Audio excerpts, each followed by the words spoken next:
Classic horror stories. Thrawn Janet by Robert Louis Stevenson. The Reverend Murdoch Solis was long minister of the moorland parish of Balwearie, in the Vale of Dooley. A severe, bleak-faced old man, dreadful to his hearers, he dwelt in the last years of his life, without relative or servant or any human company, in the small and lonely manse under the hanging shaw. In spite of the iron composure of his features, his eye was wild, scared, and uncertain. And when he dwelt, in private admonitions, on the future of the impenitent, it seemed as if his eye pierced through the storms of time to the terrors of eternity. Many young persons, coming to prepare themselves against the season of the Holy Communion, were dreadfully affected by his talk. He had a sermon on 1 Peter v. and 8, the devil as a roaring lion, on the Sunday after every 17th of August, and he was accustomed to surpass himself upon that text, both by the appalling nature of the matter and the terror of his bearing in the pulpit. The children were frightened into fits, and the old looked more than usually oracular, and were, all that day, full of those hints that Hamlet deprecated. The manse itself, where it stood by the water of Dooley among some thick trees, with the shaw overhanging it on the one side and on the other many cold, moorish hilltops rising towards the sky, had begun, at a very early period of Mr. Solis's ministry, to be avoided in the dusk hours by all who valued themselves upon their prudence, and guidemen sitting at the Clachan alehouse shook their heads together at the thought of passing late by that uncanny neighborhood. There was one spot, to be more particular, which was regarded with especial awe. The manse stood between the high road and the water of Dooley, with a gable to each. Its back was towards the kirk town of Balwearie, nearly half a mile away. In front of it, a bare garden, hedged with thorn, occupied the land between the river and the road. The house was 2 stories high, with 2 large rooms on each. It opened not directly on the garden, but on a causewayed path or passage, giving on the road on the one hand, and closed on the other by the tall willows and elders that bordered on the stream. And it was this strip of causeway that enjoyed among the young parishioners of Balwearie so infamous a reputation. The minister walked there often after dark, sometimes groaning aloud in the instancy of his unspoken prayers, and when he was from home and the manse door was locked, the more daring schoolboys ventured, with beating hearts, to follow my leader across that legendary spot. This atmosphere of terror, surrounding as it did a man of God of spotless character and orthodoxy, was a common cause of wonder and subject of inquiry among the few strangers who were led by chance or business into that unknown outlying country. But many even of the people of the parish were ignorant of the strange events which had marked the first year of Mr. Solis's ministrations, and among those who were better informed, some were naturally reticent, and others shy of that particular topic. Now and again only one of the older folk would warm into courage over his third tumbler, and recount the cause of the minister's strange looks and solitary life. 50 years syne, when Mr. Solis came first into Balwearie, he was still a young man, a callant, the folk said, for a book learning and grand at the exposition, but, as was natural in say young a man, we nae leaving experience in religion. The younger sort were greatly taken with his gifts and his gab, but all concerned serious men and women were moved even to prayer for the young man, whom they took to be a self-deceiver, and the parish that was like to be sae ill-supplied. It was before the days of the moderates, weary fa them, but ill things are like gid, they baith come bit by bit, a pickle at a time, and there were folk even then that said the Lord had left the college professors to their ain devices. And the lads that went to study with him wad had done mair and better sittin' in a peat bog, like their forebears of the persecution, wi' a Bible under their oxter, and a spirit of prayer in their heart. There was nae doubt onyway, but that Mr. Solis had been ower lang at the college. He was careful and troubled for money things besides the ae thing needful. He had a feck o' books wi' him, mair than had ever been seen before in that presbytery, and a sirewark the carrier had with him, for they were alike to have smoored in the Dale's Hag between this and Kilmacarley. They were books o' divinity, to be sure, or so they seed them, but the serious were opinion there was little service for sae mony, when the hail o' God's word would gang in the nook of a plaid. Then he wad sit half the day and half the nicht forby, which was scant decent, writin' nae less. And first, They were feared he would read his sermons, and sign it proved he was writing a book himself, which was surely no fittin' for ane of his years and small experience. Anyway, it behoved him to get an all-decent wife to keep the manse for him and see to his bit dinners, and he was recommended to an auld limmer, Janet McClure. They seed her, and sae far left to himself as to be o'er persuaded. There was money advised him to the contrary, for Janet was mair than suspected by the best folk in Balwearie. Lang or that, she had had a wane to a dragoon. She hadn't come for it one, for maybe thread a year, and bairns had seen her mumblin' to hersel up on Keys Lone in the gloamin', whilk was an unco time and place for a God-fearin' woman. Howsoever, it was the laird himsel that had first told the minister o' Janet, and in they days he wad have gained a far gate to pleasure the laird. When folk telled him that Janet was sib to the dale, it was a superstition by his way of it, and when they cast up the Bible to him and the Witch of Endor, he would threep it down their thrapples that their days were again by, and the dale was mercifully restrained.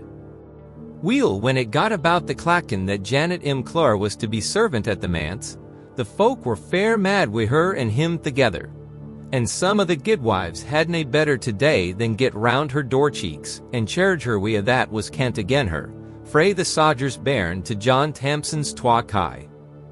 She was nae great speaker. Folk usually let her gang her ain gait, and she let them gang theirs, when neither fair gid een nor fair gid day. But when she buckled to, she had a tongue to deave the miller. Up she got, and there wasn't an auld story in Bowery, but she gart somebody lope for it that day. They couldna say a thing, but she could say twa to it, till, at the hinder end, the guidwives up and clawed bawd of her, and clawed the coats aff her back, and pooed her down the clackin to the water o'doul, to see if she were a witch or no, psalm or drown. The carlin skirled till ye could hear her at the hangin' shaw, and she fought like 10. There was mony a guidwife bear the mark of her nice day and mony a lang day after, and just in the headest o' the Collishangy was sold come up, for his sins, but the new minister. "Women," said he, and he had a grand voice, "I charge you in the Lord's name to let her go." Janet ran to him.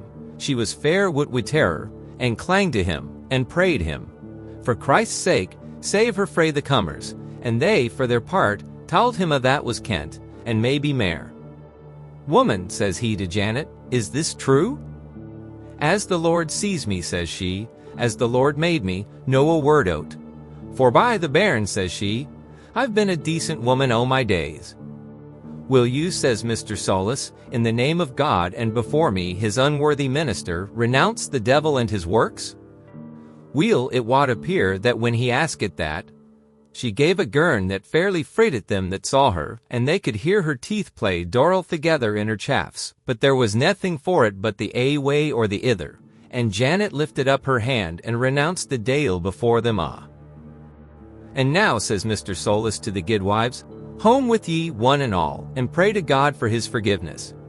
And he gied Janet his arm, though she had little on her but a sark, and took her up the clackin to her ain door like a leddy of the land, and her screegin' and laughin' as was a scandal to be heard. There were mony grave folk lang o'er their prayers that nicht, but when the morn came, there was sic a fear fell upon a Balwearie, that the bairns hid theirselves, and even the men folk stood and keekit frae their doors. For there was Janet comin' down the clackin, her or her likeness nane could tell, wi' her neck thrawn, and her hide on ae side, like a body that has been hangit, and a girn on her face like an unstreakit corporation by and by. They got used wid it, and even speered at her to ken what was wrang. But frae that day forth, she couldna speak like a Christian woman, but slavered and played click wi' her teeth like a pair o' shears. And frae that day forth, the name o' God cam never on her lips. While she would try to say it, but it mightna be. Them that kenned best said least. But they never gid that thing the name o' Janet McClure, for the auld Janet, by their way out, was in muckle hell that day. But the minister was neither to haud nor to bind. He preached about nothing but the folks' cruelty that had gi'en her a stroke of the palsy. He skelped the bairns that meddled her, and he had her up to the manse that same nick, and dwalled there a his lane wi' her under the hangin' shaw. Weel, time gied by, and the idler sort commenced to think mair licketly o' that black business. The minister was weel thocto, he was aye late at the writing, folk would see his cannel adoon by the dule water after 12 and he seemed pleased wi' himsel and up-sitting as at first, though a body could see that he was dwining. As for Janet, she came and she gaed, if she didn't speak muckle afore, it was reason she should speak less then. She meddled naebody, but she was an eldritch thing to see, and nane what hey mistress did wi' her for Bowery glebe. About the end of July there came a spell o' weather, the like o't never was in that countryside. It was lown and het and heartless, the herds could no win up the Black Hill. The bairns were o' weary at to play, and yet it was gousty too, wi' claps o' het vaunt that rumbled in the glens, and bits o' showers that slockened anything. We aye thocht it but to thunner on the morn, but the morn cam and the morn's morning, and it was aye the same uncanny weather, sair on folks and bestial. Of a that were the war, nae suffered like Mr. Solis. He could neither sleep nor eat. He telled his elders, and when he wasn't writing at his weary book, he would be stravaguing o'er the countryside like a man possessed, when a body else was blithe to keep collar ben the house. A boon hanging shaw, in the bield o' the Black Hill, there's a bit enclosed grund wi' an iron yet, and it seems, in the auld days, that was the kirkyard o' Bowery, and consecrated by the papists before the blessed licht shone upon the kingdom. It was a great half o' Mr. Solis's ony way. There he would sit and consider his sermons, and indeed it's a bieldy bit. Weel as he came ower the west end of the Black Hill, a day he saw first twa, and syne four, and syne 7 corbycraws fleeing round and round aboon the auld kirkyard. They flew lay and heavy, and squawked to ither as they gaed, and it was clear to Mr. Solis that something had put them frae their ordinar. He wasn't easy fleed, and gaed strocked up to the was, and what sould he find there but a man, or the appearance of a man, sitting in the inside upon a grave. He was of a great stature, and black as hell, and his on were singular to see. Mr. Solis had heard tell o' black men mony's the time, but there was something unco about this black man that daunted him.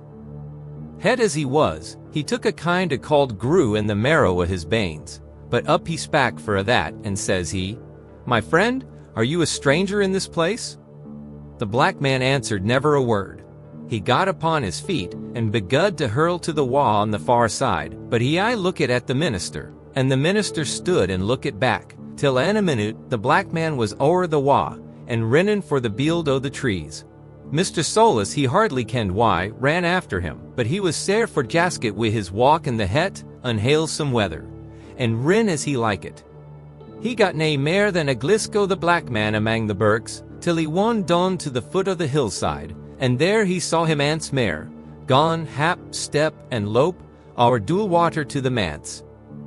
Mr. Solis wasn't weel pleased that this fearsome gangrel sold Max a free wi' Bowery manse, and he ran the harder, and wet shoon o'er the burn, and up the walk, but the dale o' black man was there to see.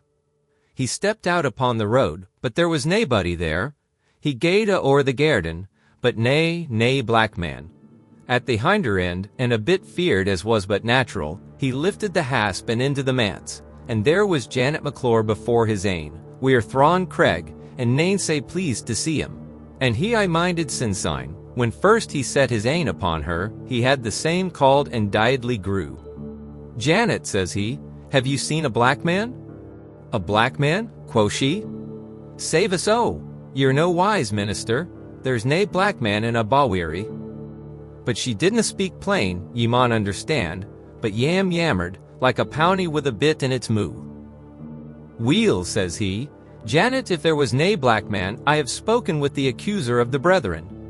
And he sat down like ane wi' a fever, and his teeth chittered in his hide. "Hoots," says she, "think shame to yoursel, minister, and get him a drap brandy that she keeped aye by her." Syne Mr. Solis gaed into his study amang o' his books. It's a lang lay Merkshalmer, perishing cold in winter, and no very dry even in the tap of the simmer, for the manse stands near the burn. Sae down he sat, and thocht of what had come and gane since he was in Bowery, and his hame, and the days when he was a bairn and ran daffin on the braes, and that black man I ran in his hide, like the o'ercome of a sang. Aye, the mair he thocht, the mair he thought o' the black man. He tried the prayer, and the words wouldnae come to him, and he tried, they say, to write at his book, but he could nae make nae mair o' that. There was whiles he thought the black man was at his oxter, and the swat stood upon him called as well water, and there was other whiles when he came to himsel like a christened bairn, and minded nothing. The upshot was that he gaed to the window and stood glowerin' at Dooley water. The trees are unco thick, and the water lies deep and black under the manse, and there was Janet washin' the clays wi' her coats kilted. She had her back to the minister, and he, for his part, hardly kenned what he was looking at. Syne she turned round and shawed her face. Mr. Solus had the same called grew as twice that day afore, and it was borne in upon him what folk said, that Janet was Jadge Lang Syne, and this was a bogle in her clay called flesh. He drew back a pickle, and he scanned her narrowly. She was trampin' in the clays, croonin' to hersel, and good guide us, but it was a fearsome face. Whiles she sang louder, but there was nae man born a woman that could tell the words o' her sang, and while she looked sidelong down, but there was nothing there for her to look at. There gaed a scunner through the flesh upon his banes, and that was heathen's advertisement. But Mr. Solus just blamed himsel, he said, to think sae ill of a pure, all-afflicted wife that hadn't a friend forby himsel, and he put up a bit prayer for him and hers, and drank a little caller water, for his heart rose again the meat, and gaed up to his naked bed in the gloaming. That was a nicht that has never been forgotten in Balwearie, the nicht of the 17th of August, 1712. It had been het afore, as I hae said, but that nicht it was better than ever. The sun gaed dawn amang unco looking clouds. It fell as murk as the pit. No a star, no a breath of unt. Ye couldna see your hand afore your face, and even the old folk cused the covers frae their beds, and lay petchin' for their breath. Wea that he had upon his mind, it was gay and unlikely Mr. Solus wad get muckle sleep. He lay and he tumbled. The good collar bed that he got into brunt his very banes, whiles he slept and whiles he walkened, whiles he heard the time o' nist, and whiles a tyke yowlin' up the muir as if somebody was jage, whiles he thought he heard bogles claverin' in his lug, and whiles he saw spunkies in the room. He behoved, he judged, to be sick, and sick he was, little he jaloosed the sickness. At the hinder end, he got a clearness in his mind, sat up in his sark on the bedside, and fell thinking once mair of the black man and Janet. He could no weel tell how, maybe it was the called to his feet, but it came in upon him wi' a spate that there was some connection between their twa, and that either or baith of them were bogles. And just at that moment, in Janet's room, which was neist to his, there came a stramp of feet as if men were warslin', and then a loud bang, and then a vaunt gaed reechling round the forward quarters of the house, and then a was in smare as sealant as the grave. Mr. Solus was feared for neither man nor devil. He got his tinderbox and lit a candle, and made 3 steps out hour to Janet's door. It was on the hasp, and he pushed it open and keeked baldly in. It was a big room, as big as the minister's ain, and plenished wi' grand, auld, solid gear, for he had nothing else. There was a flower-posted bed wi' auld tapestry, and a braw cabinet of ike, that was fu' o' the minister's divinity books, and put there to be out of the gate, and a wheen duds o' Janet's lying here and there about the floor. But nae Janet could Mr. Solus see, nor ony sign of a contention. In he gaed, and there's few that wad have followed him, and looked around and listened.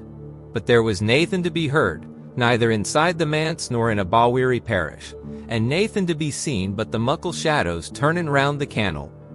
And then at ance, the minister's heart played dunt and stood stock still, and a cauld vunt blew amang the hairs o' his hide. What na weary sick was that for the pure man's ain? For there was Janet hangin' frae a nail beside the auld ike cabinet. Her hide I lay on her shouther, her ain were steeked, the tongue projected frae her mouth, and her heels were 2 feet clear aboon the floor.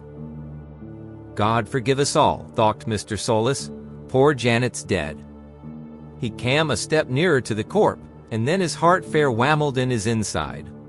For by what cantrip it wad ill beseem a man to judge, She was hingin' frae a single nail and by a single worsted thread for darnin' hose.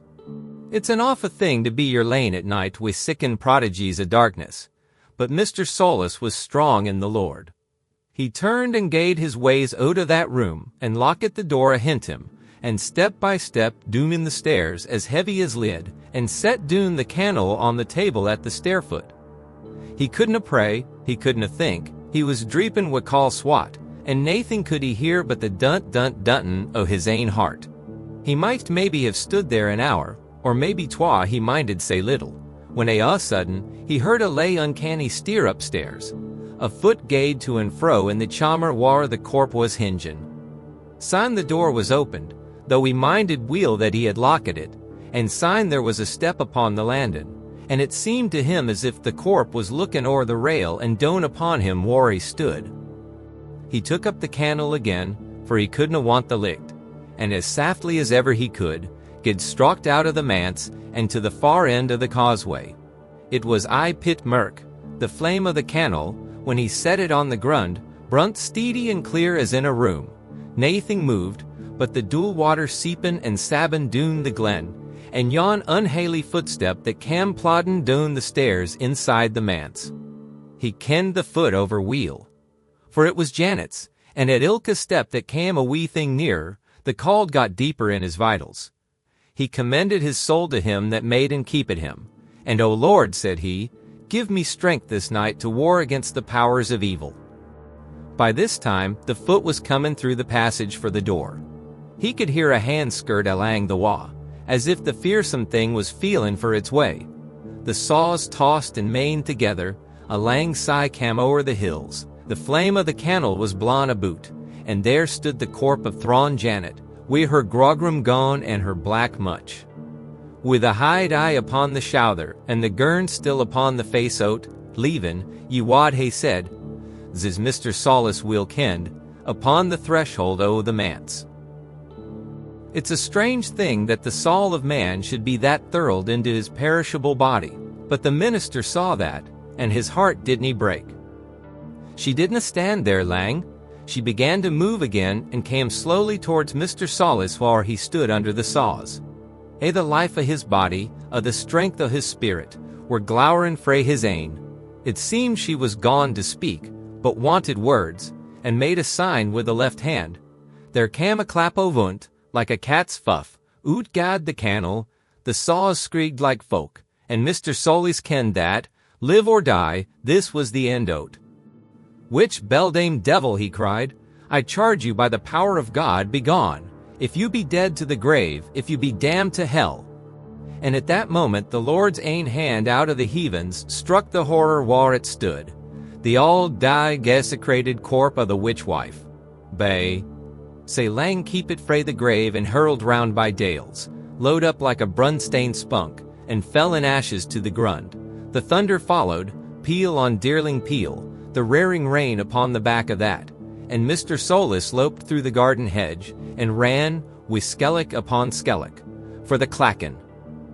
That same mornin' John Christie saw the black man pass the muckle cairn as it was chappin' 6. Before icht, he gaed by the change house at Knockdow, and no lang after, Sandy Llewellyn saw him gone Lincoln don the braes frae Kilmackerley. There's little doubt but it was him that dwalled sae lang in Janet's body, but he was away at last, and sins in the dale has never fashed us in Bowweary. But it was a sair dispensation for the minister. Lang he lay ravin' in his bed, and frae that hour to this, he was the man ye ken the day.